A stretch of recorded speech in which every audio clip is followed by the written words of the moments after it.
If you really want to understand, the ruthless, just cold-blooded calculus of Tywin Lannister um, or the suffocating, lethal paranoia of Cersei, you actually shouldn't look at the glittering gold mines of Casterly Rock. No, not at all. Right. You need to look at a dried-up mud puddle in the Reach, and specifically a 25-year-old widow who was literally branded a witch by her own people. Yeah, it completely upends the entire foundational mythology of the Westerlands. I mean, we are so conditioned by the official lore to view House Lannister's dominance as like the natural byproduct of ancient unchecked privilege. Right, just infinite money. Exactly. Yeah. A supremacy carved out of solid stone and financed by limitless gold. But the reality that's actually buried in the archives tells a far more desperate story. A much darker story. Oh, absolutely. The defining psychological traits of the modern Lannister dynasty, the venom, the absolute refusal to surrender autonomy, the weaponization of fear, they weren't forged in a palace. They were clawed out of the dirt by a woman surviving at the absolute margins of feudal power. Which is just wild to think about. So welcome to this deep dive, everyone. We are opening up the historical archive today, specifically diving into a forbidden, blood-stained text that fundamentally rewrites the origins of the most dangerous dynasty in the Seven Kingdoms. It's a massive revelation. It really is. Our mission today is to dissect the life and the brutal survival tactics of Lady Rohanne Webber, known to the terrified small folk as the Red Widow. Because when you actually trace the lineage, she is the secret architect of the Lannister nightmare. She's the blueprint. Yeah. But here is the disconnect I'm struggling with right off the bat. Like, if the Maesters of the Citadel recorded this history, why has the realm collectively agreed to just pretend Lannister ruthlessness was born of pure gold? Well, it's a cover-up. Right. Feels like a massive cover-up by a ruthless PR firm. How does a minor widow from this insignificant keep essentially domesticate the most powerful house in Westeros? And why is that part of the story so thoroughly scrubbed from the main narrative? I mean, the erasure of Rohanne Webber's true influence it's a masterclass in patriarchal myth-making. Oh, totally. The lords of Westeros and the Meisters who, write their histories, they are deeply invested in a system where power is legitimate, ancient, and inherited through patrilineal dominance. Men passing power to men. Exactly. So the idea that the apex predators of the continent inherited the greatest weapon, their psychological cunning, from a desperate, marginalized woman, that threatens the entire ideological framework of their society. It's too dangerous to admit. Right. Acknowledging that true, terrifying power can be manufactured out of pure trauma by someone the system tried to crush, well, that's a highly destabilizing concept. It's far more comforting for the realm to believe the Lannisters are dangerous because they're rich, rather than admitting they're dangerous because they operate on the survival instincts of a cornered widow. Wow. Yeah, that makes perfect sense. So we need to look at the exact nature of that corner. Yeah. We really have to strip away the fantasy tropes and just drop ourselves into the grim, suffocating reality of the year 211 AC. And 211 AC it's an era of absolute compounding devastation. Yeah, it's nightmare. It's not a backdrop of noble knights and chivalry. We are in the immediate aftermath of the Great Spring Sickness. And we really need to understand the mechanics of this plague to understand the political landscape. It wasn't just a bad flu. No, it was an apocalyptic biological event. It wiped out tens of thousands of people, including the king and the High Septon. Jesus. Yeah.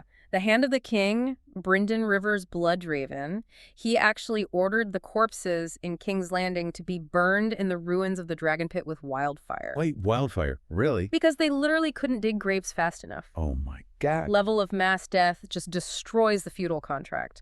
Small folk abandon their lands, crops rot in the fields, and the entire economic engine of the realm just grinds to a halt. And on top of that lingering trauma, you have the Reach. Yeah. Which is usually the breadbasket of the continent, right? Mm-hmm. But it's suffering from this brutal, relentless drought. So timing couldn't be worse. The fertile fields are just cracked brown dust.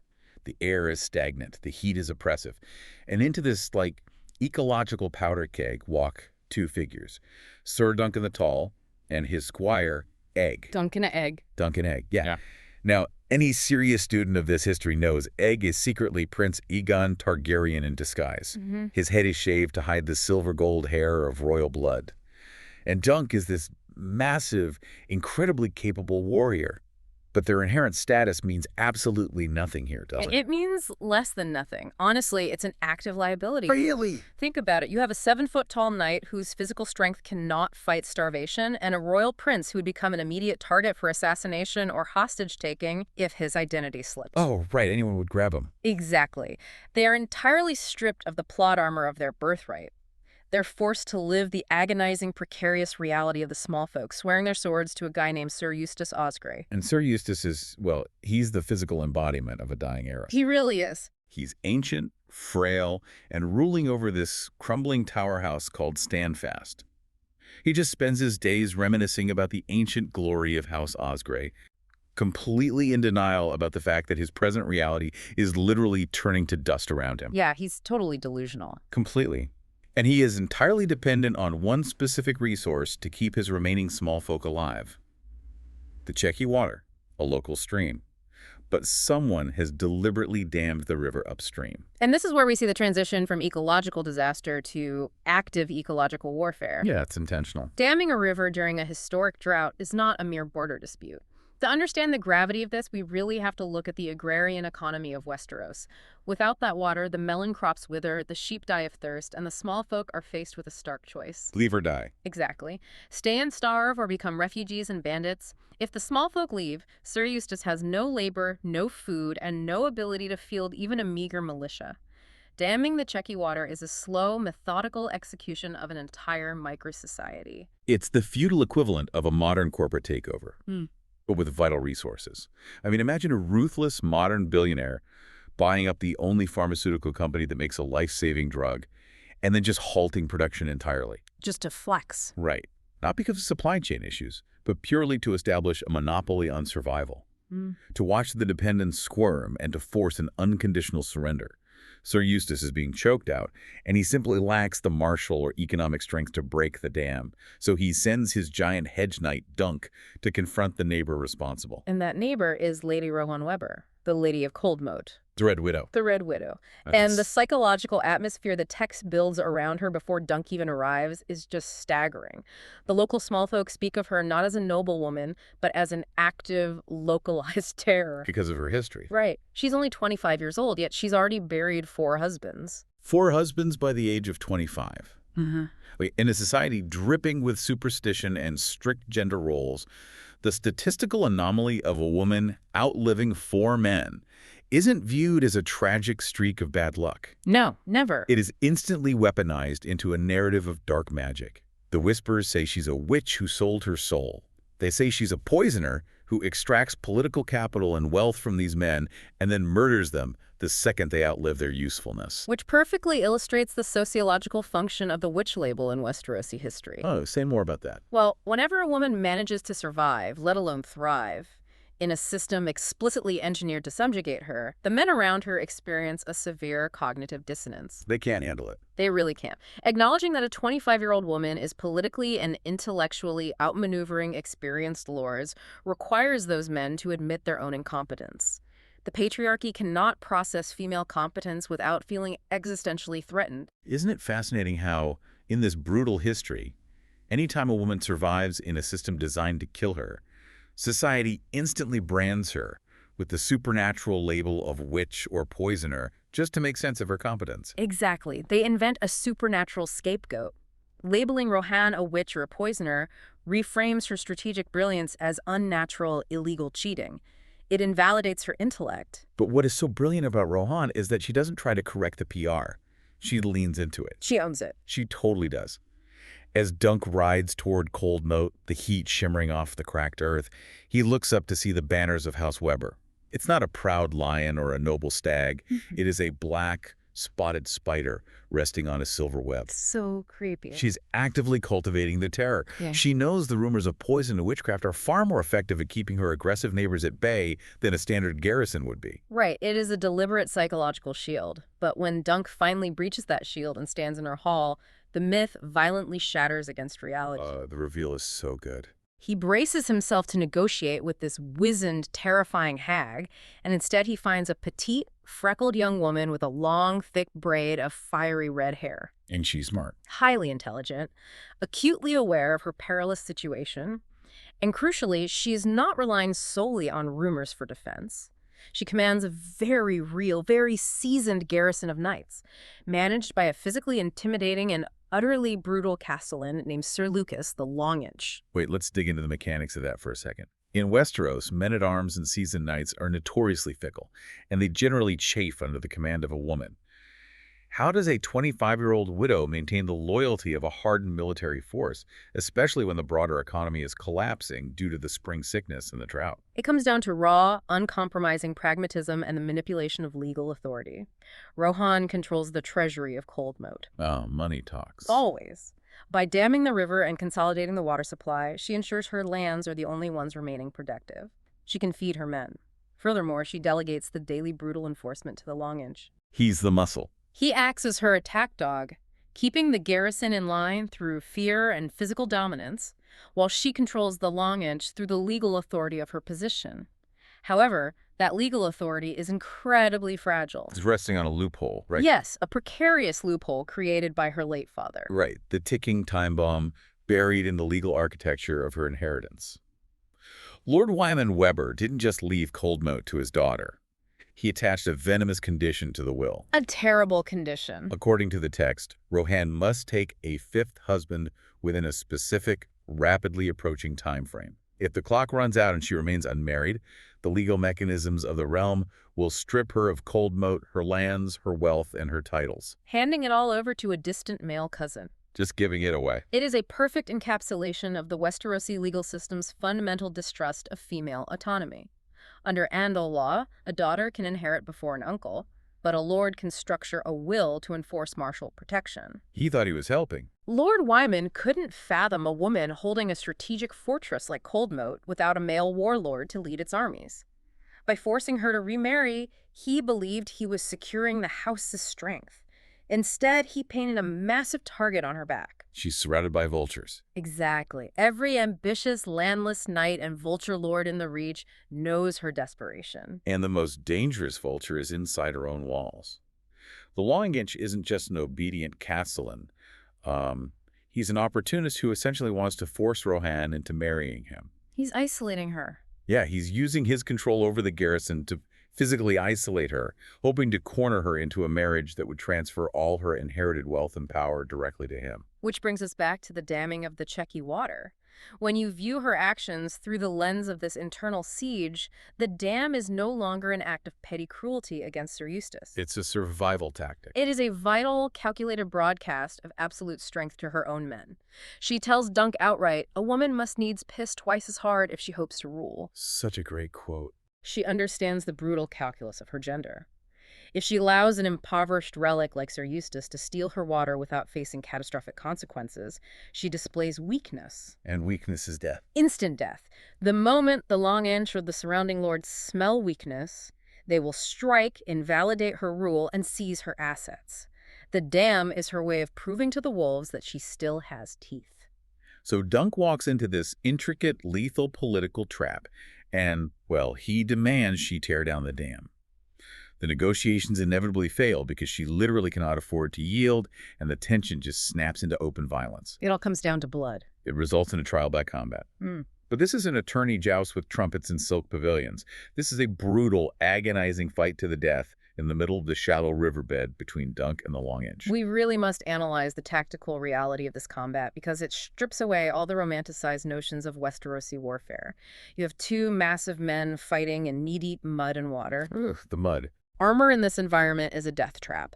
The mud sucks at their boots, destroying their footwork. The Longinch wields a poleaxe, which is a weapon designed for leverage and crushing armor, while Dunk relies on a longsword and his sheer physical mass. That sounds exhausting. It is a grueling test of endurance. It's not about elegant swordplay. It is a desperate, sloppy struggle to exhaust the opponent and drown him in the muck. The physical toll is horrifying. Dunk is bleeding out, his shield is splintered, and he is very nearly killed. He only survives by tackling the Longinch into the stream and physically drowning him. Just holding him under. Holding him under the water while bleeding from a dozen wounds. It's a traumatic, ugly victory. Dunk kills the physical threat to Rohanne, but, he doesn't solve her legal problem. The long inch is dead, but the clock on her father's will is still ticking. The clock doesn't stop. Right. She still has to marry a man within days, or she loses cold moat entirely. And this is the moment Lady Rohanne Webber elevates herself from a survivor to a visionary political strategist. With the physical intimidation of the long inch removed, she looks at the chessboard and executes a flawless, bloodless legal maneuver. I love this part. She marries Sir Eustace Osgrey. I remember reading that for the first time and just having to set the text down. She marries the ancient, frail, delusional old man whose knight just killed her castellan. It's genius. It is a breathtaking manipulation of the system. By marrying Eustace, she fulfills the exact letter of her father's will. The maesters have to record the marriage, her cousin's claim is completely voided, and she secures cold moat permanently. But she entirely neutralizes the spirit of the patriarchal will. Exactly. Because Eustace is so old and weak, he poses no threat to her autonomy. He cannot subjugate her. He cannot control her garrison. She effectively retains absolute power while hiding behind the legal shield of a husband. It is the ultimate pragmatic victory, but we have to examine the profound emotional sacrifice required to execute that move, because Rohanne wasn't an unfeeling machine. Right, there were real feelings involved. The archive details a very real, highly charged emotional connection between her and Dunk. After the trial by combat, as Dunk is recovering and preparing to leave, they share a deeply passionate, stolen kiss. Oh, the drama. The physical attraction and mutual respect are undeniable. Dunk even uses his dagger to cut off a thick lock of her signature red hair, keeping it as a token of a life he can never have. Put yourself in her shoes as you're listening to this. I mean, marry the brutal, strong man who protects you but owns you, or the frail old man you can control. But then there's the man you actually desire, the giant who bled for you in the river, just standing right there. It's tragic.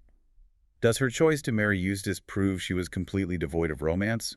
Or does it show a horrifyingly pragmatic genius that the realm simply wasn't ready for? I think it forces us to redefine what strength means in this universe. A lesser political player would have succumbed to the romantic fantasy, married Dunk, and subsequently watched her house be annihilated by the ruthless mechanics of feudal politics. Because they wouldn't respect Dunk. Exactly. The surrounding lords would never respect the union of a highborn lady and a hedge knight, and her cousin would likely contest the will with an army. Rohanne possessed the chilling ability to compartmentalize her humanity.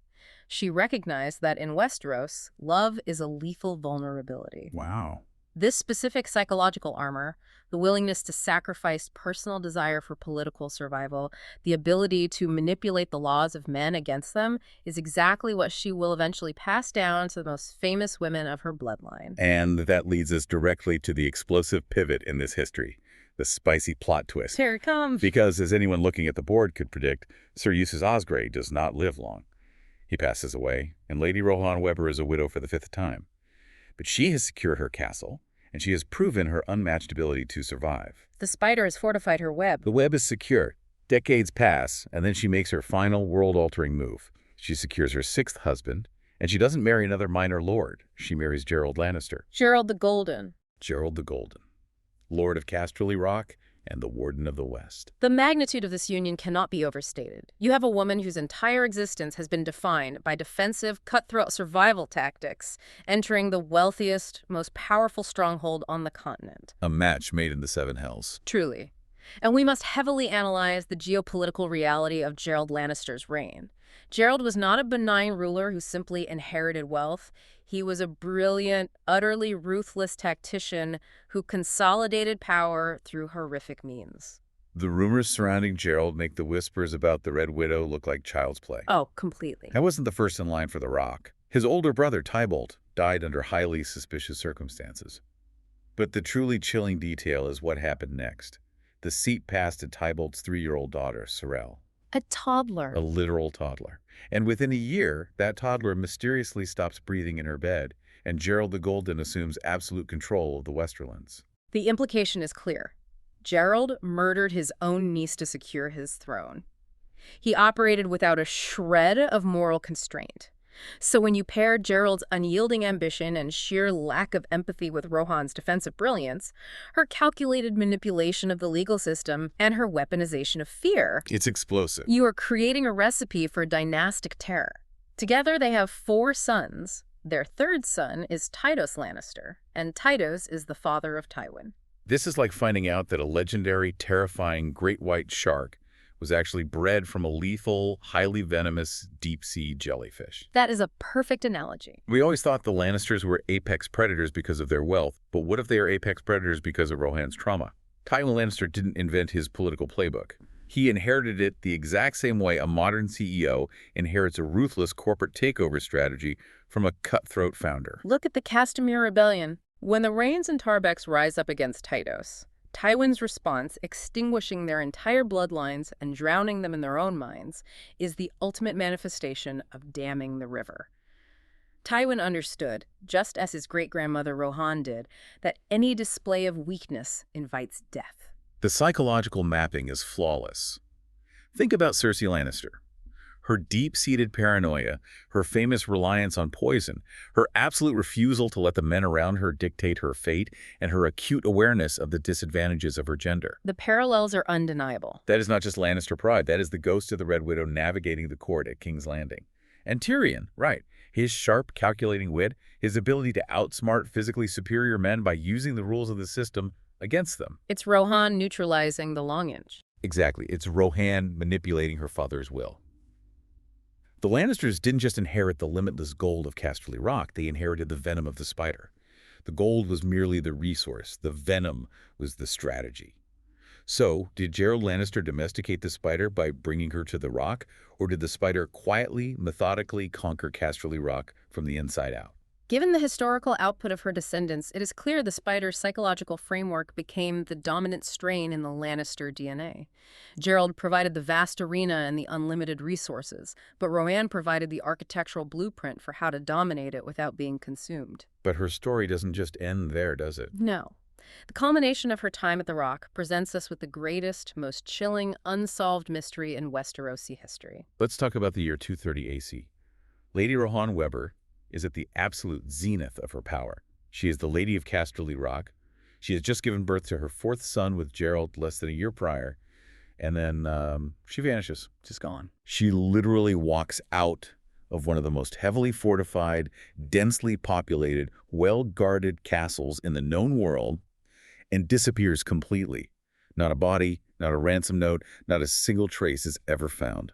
The official histories, recorded by maesters who are acutely aware that their heads will roll if they offend the sitting Lord of the Rock, simply state that she disappeared under mysterious circumstances. Which means someone killed her. In the context of Westerosi politics, mysterious circumstances is a terrifying euphemism for a cover-up. We have to break down the theories, starting with the most horrifying and immediate suspect: her husband. Right. I mean, we know Gerold the Golden likely smothered a toddler for power. Did he finally turn that murderous ambition on his own wife? It's highly probable. We established Rohanne was unyielding and brilliant. Did she challenge his authority in a way he couldn't tolerate? Did two apex predators simply run out of room in the same cage? A man who kills his own family for control will not hesitate to eliminate a wife who threatens his absolute dominion. It is highly plausible that Gerold orchestrated her murder and used the vast labyrinth of Casterly Rock's deep mines to dispose of the evidence. However, we must also honor Rohanne's established genius for survival. She was too smart to just get caught slipping. Did she recognize the shifting dynamics? Did she feel the walls of the rock closing in, understand the murderous nature of her husband, and execute one final flawless chess move?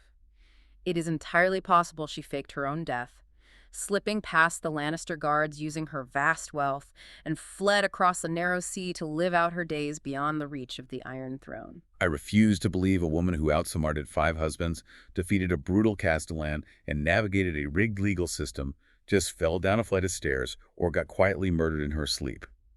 Do you think her vanishing was her final, ultimate chess move to escape the monster she married, or the one time the game finally caught up to her? I mean, the ambiguity is what makes her legacy so haunting.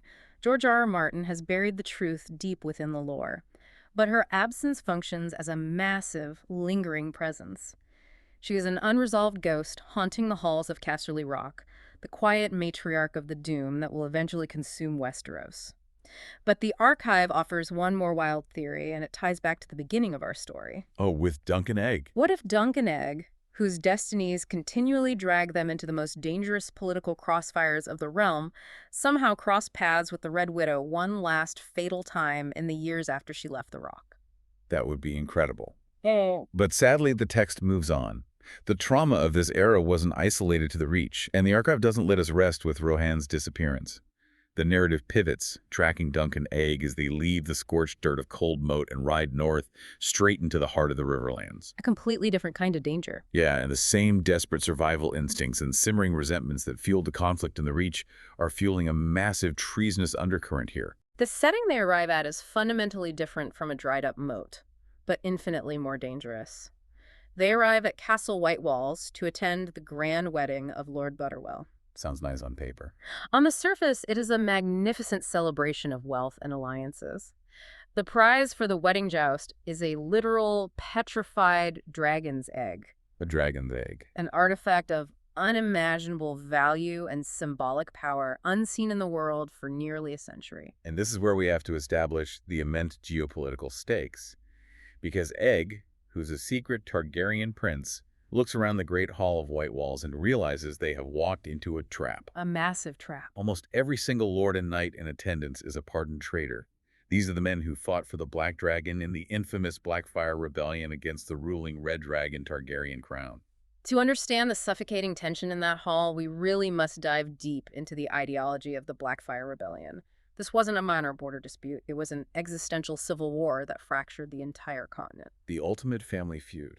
The conflict stems from King Aegon the Unworthy, who legitimized his bastard son, Demon Blackfyre, on his deathbed and gave him the ancestral Targaryen Valyrian steel sword, also named Blackfyre. Half the realm looked at Daemon, who was built like a warrior god and held the conqueror's sword, and decided he was the true king. Rejecting the bookish, legitimate heir, Daeron the Good. Who had brought heavy Dornish influence to the court, yes. So the men sitting in this hall at White Walls aren't just random criminals. They are ideological zealots who lost the war at the Redgrass Field. They lost their brothers, they had to give up their sons as hostages to the crown, and they were heavily taxed and stripped of their land. They're bitter. They were legally pardoned, but their loyalties never shifted. They view the current Targaryen regime as illegitimate Dornish puppets. They are simmering with generational resentment, waiting for a spark to reignite the war. Precisely why the presence of the petrified dragon's egg is so terrifying. In the political economy of 211 AC, a dragon's egg isn't just a magical curiosity. It is the ultimate currency of legitimacy. It proves who you are. The Targaryens lost their living dragons decades ago. If a Blackfyre sympathizer wins that egg, it acts as a massive propaganda tool. It signals to the realm that the magical mandate of the Dragon Lords has shifted to the Black Line.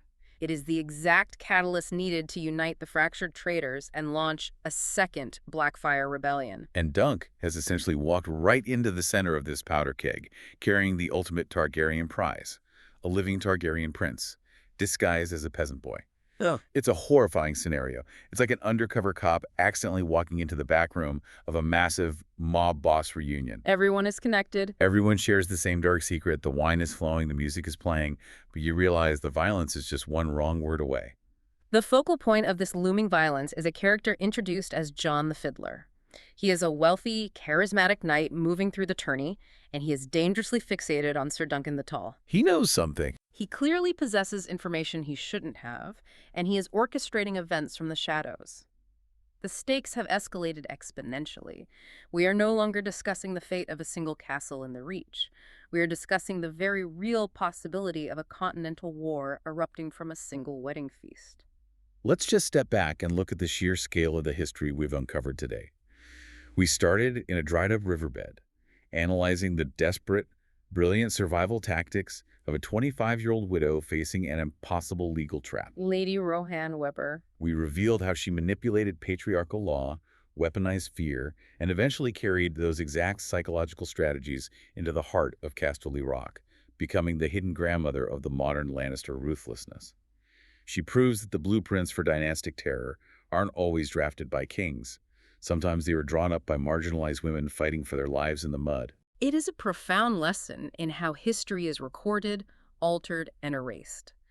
The official records focus on the gold of the Westerlands and the broad strokes of Targaryen kings, completely ignoring the intergenerational trauma and the quiet, localized desperation that actually shape the political landscape. The hidden history. Understanding the Red Widow is the absolute key to understanding the venom that courses through the veins of Tywin, Cersei, and Tyrion. If you want to truly grasp the grand tapestry of Westeros, you cannot rely on the official histories.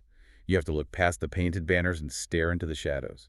Subscribe, stay with us, and share this archive with anyone trying to understand the brutal realities of this world, because we are going to keep digging and you do not want to miss the secrets we unearth next. There's always more buried in the dark. Always.